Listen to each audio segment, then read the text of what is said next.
আমরা বড় হয়ে ওসমান হাদির মতো যেন সবাই হতে পারি। সে সত্য কথা বলতো, সৎ ছিল, সে মানুষের সাথে খারাপ ব্যবহার করতো না। আমার খুবই খারাপ লাগলো যে আল্লাহ এত ভালো একটা মানুষকে মেরে ফেললো।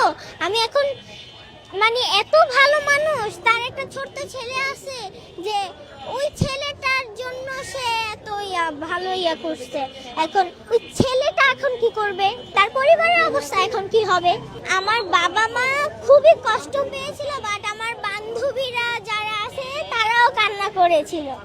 আমাদের সরকার যেই আসুক না কেন, ওসমান হাদিকে যেই খুনি হত্যা করেছে তার যেন বিচার হয়। সত্য কথাটা বলার কারণে তাকে গুলিবিদ্ধ করে মেরে ফেলা হলো। আমি চাই যেন ভারতের সরকার ওই খুনিগুলোকে পাঠায় আমাদের দেশে, যেন আমরা খুনিগুলোকে ভালো মতো শাস্তি দিতে পারি।